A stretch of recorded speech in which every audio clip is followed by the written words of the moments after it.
કેમ છો મિત્રો? કલ્પનાસ કિચનમાં આપનું હાર્દિક સ્વાગત છે. મિત્રો, આજે હું તમારી સાથે શેર કરવાની છું સૌના ફેવરેટ દહીંવડા. વડાને તળ્યા વગર આપણે હેલ્ધી દહીંવડા બનાવીશું. એને આજે આપણે અપ્પમ પેનમાં બનાવીશું અને બન્યા પછી તમે ખાશો તો તમને લાગે નહીં કે આ તળ્યા વગરના વડા છે. તો દહીંવડાને પરફેક્ટ બનાવવાની રીત, સર્વ કરવાની રીત, એને આજે આપણે ચાટની જેમ સર્વ કરીશું. તો મિત્રો, ચાલો બનાવી લઈએ એકદમ હેલ્ધી અને ટેસ્ટી તળ્યા વગરના દહીં વડા. નવી રેસીપી જોવા માટે કલ્પનાસ કિચનને સબસ્ક્રાઈબ કરો, સાથે બેલ આઇકોનને જરૂરથી દબાવી દો જેથી નવા રેસીપી વિડીયો સૌથી પહેલાં જોવા મળે. ઉનાળામાં સૌને ભાવતા એવા આજે આપણે દહીંવડા બનાવીશું. ઉનાળામાં થોડું ખાટું ખાવાનું અને ઠંડુ ખાવાનું મન થતું હોય છે, તો આપણે દહીંવડા આજે ઠંડા બનાવીશું અને એ પણ એકદમ હેલ્ધી બનાવીશું. આજે આપણે દહીંવડા એકદમ અડદની દાળમાંથી બનાવીશું. મેં રાત્રે 1 કપ અડદની દાળ લીધી છે અને એને 2 થી 3 પાણીથી ધોઈને પલાળી દીધી છે. તમે જો સાંજે બનાવવાના હોય તો સવારે પલાળી શકો છો અને અડદની દાળ પ્રોપર આ રીતે પલળી જવી જોઈએ. જુઓ, હવે આપણે એનું આ બધું જ પાણી કાઢી લઈશું. ફરી એને એક વખત ધોઈ લઈશું, કારણ કે અડદની દાળમાંથી એક ટિપિકલ સ્મેલ આવતી હોય છે, એટલે એને 2 થી 3 વખત ધોઈ લઈશું અને વગર પાણીથી આપણે એને મિક્સર જારમાં પછી પીસી લેવાની છે. મેં તમને કહ્યું કે આજે આપણે હેલ્ધી દહીંવડા બનાવવાના છીએ. હેલ્ધી દહીંવડા બનાવવા માટે આજે આપણે એને આ અપ્પે પેનમાં બનાવીશું. આપણે એને 1 ચમચી ઓઇલમાં બધા જ આજે દહીંવડા બની જશે. આપણે એને ફ્રાય કરીને નથી બનાવવાના. ખૂબ જ હેલ્ધી છે અને ટેસ્ટ તમે જેવી રીતે ફ્રાય કરો છો ને એવો જ આવશે. ટેસ્ટમાં કોઈ પણ બદલાવ નહીં આવે અને એકદમ સરસ સોફ્ટ અને એકદમ સ્પંજી તમારા દહીંવડા બનશે. તો ચાલો સૌથી પહેલાં આપણે દાળને 2-3 પાણીથી ધોઈ લઈએ અને પછી પીસી લઈએ. દાળને પીસતા પહેલાં આપણે બીજી તૈયારી કરી લઈએ. મેં અહીં 1 લીટર દૂધમાંથી ઘરે દહીં જમાઈ લીધું છે અને તમે જોઈ શકો છો દહીં એકદમ સરસ ગઠ્ઠાવાળું જમ્યું છે, પરંતુ દહીંમાં થોડું પાણી છે. તો આપણે આજે દહીંવડાનું દહીં થોડું ઘાટું રાખવાનું, તો જ એની ખાવાની મજા આવે. જો પાણીવાળા હશે તો એટલી મજા નહીં આવે. તો એના માટે મેં અહીં ગળણી લીધી છે અને ગળણી પર એક કોટનનું કપડું મૂકી દીધું છે. એમાં આપણે બધા દહીંને પાણીથી નિતારી લઈશું. જુઓ, આ રીતે કરી લેવાનું એટલે બધું જ પાણી નીતરી જશે અને દહીં આપણું એકદમ ઘાટું સરસ થઈ જશે. જેમ આપણે શ્રીખંડ માટે મઠ્ઠો કરીએ છીએ એ રીતે, પણ શ્રીખંડ માટે મઠ્ઠો કરવા માટે આપણે ઘણું બધું એને રાખવું પડતું હોય છે. બસ અહીંયા ફક્ત જ્યાં સુધી આપણે દહીંવડા બનાવી લઈએ છીએ ત્યાં સુધી એનું બધું પાણી જેટલું નીકળી જાય એટલું આપણે કાઢી લઈશું અને ત્યારબાદ આપણે એને દહીંવડામાં નાખીશું. દાળને પીસવા માટે એક મિક્સર બાઉલ લઈ લઈશું અને એમાં જુઓ, દાળને મેં કોરી કરી લીધી છે. આપણે એને મિક્સર બાઉલમાં લઈ લઈશું અને જરૂર પડે એટલું જ પાણી લઈને આપણે એને પીસી લઈશું. બહુ પાણી નથી લેવાનું. 1 કે 2 ચમચી જેટલું પાણી નાખીશું અને એને સરસ દરદરી પીસી લઈશું. એકદમ ફાઇન પેસ્ટ નથી કરવાની, થોડી કોર્સ એટલે કે દરદરી પીસી લઈશું. જુઓ, 1 થી 1.5 મિનિટમાં અને લગભગ 2 ચમચી જેટલું મેં પાણી નાખ્યું હતું અને જુઓ, આપણી દાળ સરસ પીસાઈ ગઈ છે.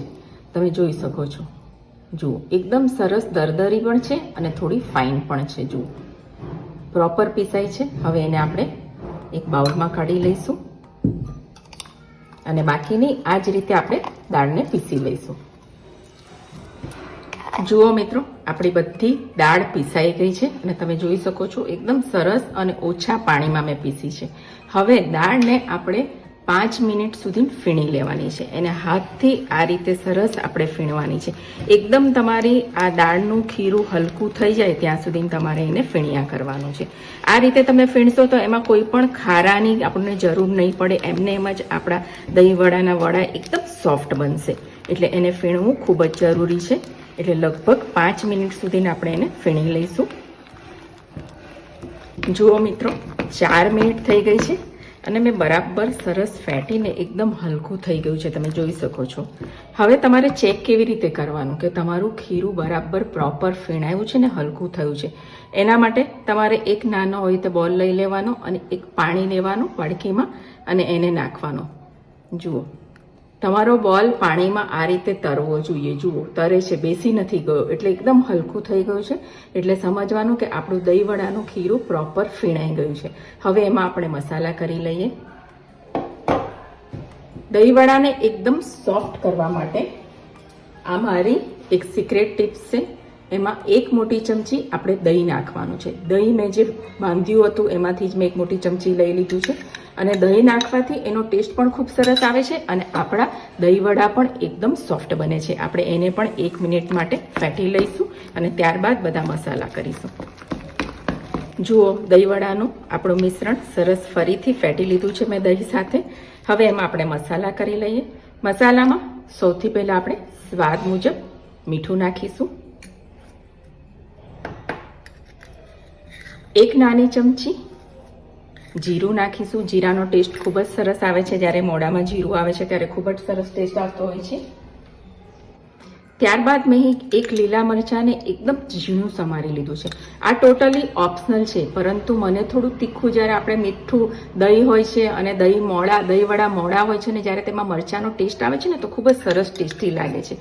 તો આ ટોટલી ઓપ્શનલ છે, તમને પસંદ હોય તો તમે નાખી શકો છો. આપણે 1 નાની ચમચી જેટલા ઝીણા સમારેલા ધાણા પણ નાખીશું અને 5 ચમચી આપણે હિંગ નાખીશું. હિંગથી આપણને દહીંવડા પચવામાં આસાની રહે છે. 5 ચમચી જેટલું જ નાખીશું અને હવે બધું જ આપણે ફરી એક વખતે નાખી અને ફેટી લઈશું. જુઓ મિત્રો, આપણું દહીંવડાનું ખીરું એકદમ બનીને રેડી થઈ ગયું છે. હવે આપણે ફટાફટ એને અપ્પમ પેનમાં બનાવી લઈએ. મેં અપ્પમ પેનને મૂકી લીધું છે. હવે આપણે એને તેલ નાખીશું. બસ ખાસ એ વાતનું ધ્યાન રાખવાનું છે કે એકદમ સ્લો ફ્લેમ પર જ આપણે વડાને ફ્રાય કરવાના છે, કારણ કે અડદની દાળ છે. અડદની દાળને થોડા ચડતા વાર લાગે છે, એટલે જો તમે ફૂલ ગેસ પર કરશો તો એ જલ્દીથી એનો કલર આવી જશે, પરંતુ અંદરથી કાચા રહી જશે. એટલે આપણે આ રીતે બ્રશથી બધું તેલને ફેરવી લઈશું. 1 ચમચી જેટલું તેલ બધા જ એમાં નાખીશું આપણે. હવે દહીંવડા પાડવા માટે પાણીવાળો હાથ કરવાનો અને તમને જે સાઈઝના દહીંવડા જોઈએ આપણે એ સાઈઝના દહીંવડા આપણે મૂકી દઈશું. જુઓ, આ રીતે પાણીવાળો હાથ કરીને પછી જ મૂકવાનો, તો ઇઝીલી દહીંવડા આપણા પડી જશે. જેમ આપણે તેલમાં પાડતા હોય છે એ રીતે જ આમાં પણ આપણે નાની નાની સાઈઝના પાડીશું અને ફૂલીને આ થોડા મોટા થઈ જશે. એટલે બહુ મોટી સાઈઝના નહીં કરતા, બહાર આવી જાય એવા.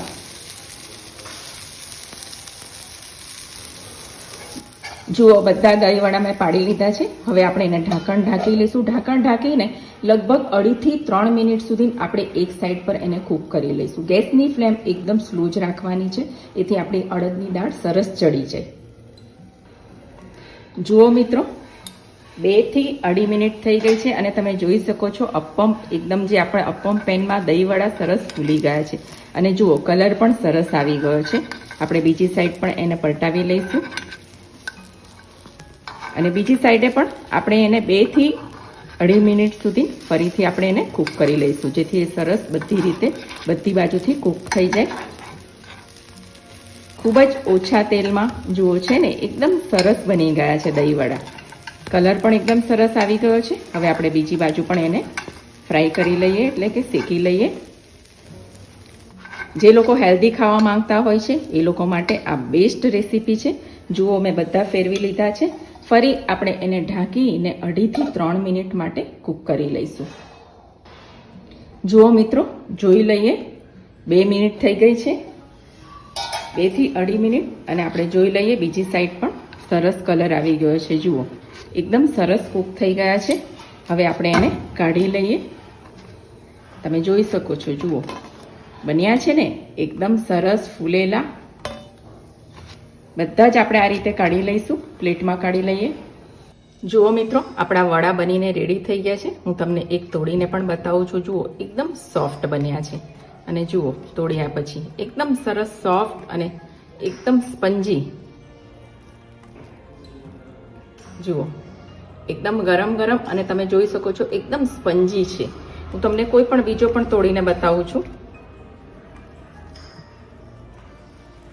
જુઓ, બન્યા છે ને એકદમ સ્પંજી અને એકદમ સોફ્ટ અને દાળ સરસ કૂક પણ થઈ ગઈ છે. હવે આપણે દહીંવડાને ગરમ પાણીમાં નાખીશું સોફ્ટ થવા માટે. વડાને પલાળવા માટે મેં અહીં ગરમ પાણી લઈ લીધું છે. એમાં હવે આપણે સ્વાદ મુજબ મીઠું નાખીશું અને અડધી નાની ચમચી હિંગ નાખીશું. હિંગનો ટેસ્ટ પણ ખૂબ જ સરસ આવે છે. અને એકદમ પચવામાં આપણને સહેલાઈ પણ કરે છે. હિંગ મિક્સ કરી અને હવે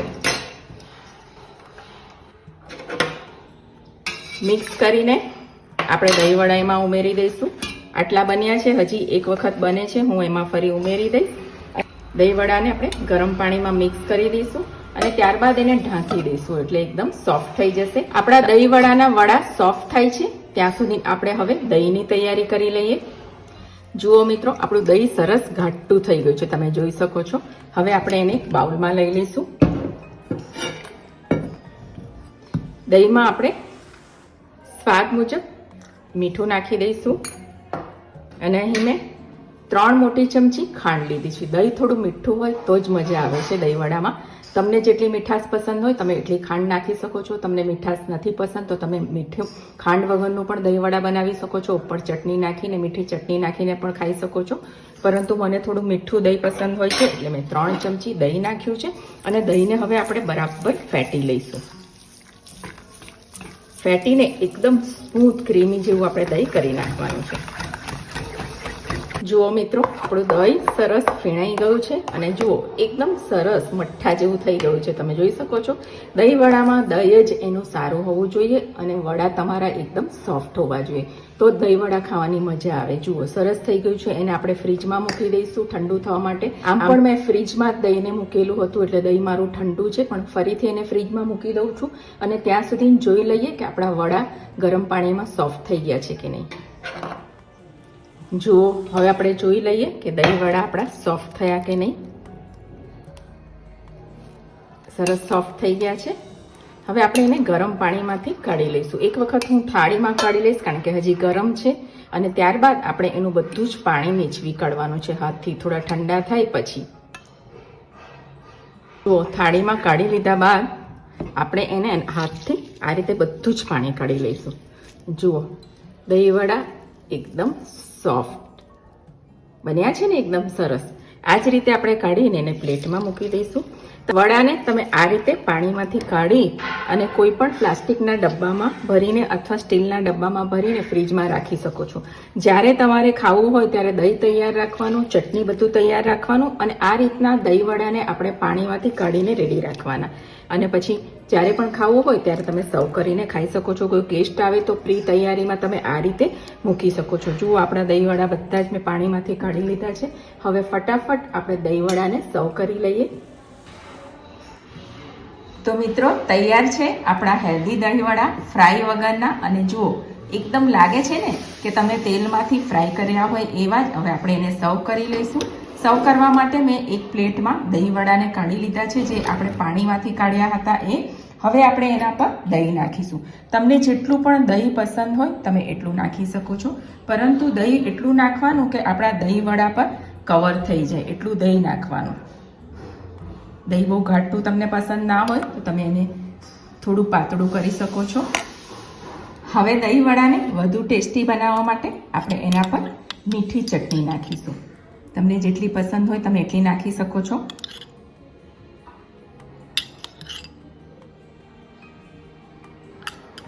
મીઠી ચટણી નાખ્યા બાદ હવે આપણે એના પર ગ્રીન ચટણી નાખીશું.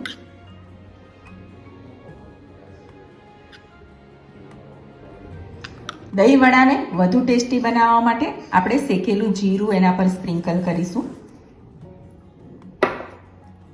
ત્યારબાદ લાલ મરચું સ્પ્રિંકલ કરીશું. થોડોક મરીનો પાવડર નાખીશું અને થોડું ચાટ પાવડર નાખીશું. ચાટ પાવડર નાખવાથી એકદમ ચટપટો ટેસ્ટ આવે છે. અને લીલા ધાણાથી ગાર્નિશ કરીને એકદમ ઠંડા ઠંડા ઉનાળામાં ખાવાની મજા આવે એવા દહીં વડા બનીને રેડી થઈ ગયા છે. મિત્રો, તમને મારી આ રેસીપી પસંદ આવી હોય તો ટ્રાય કરજો.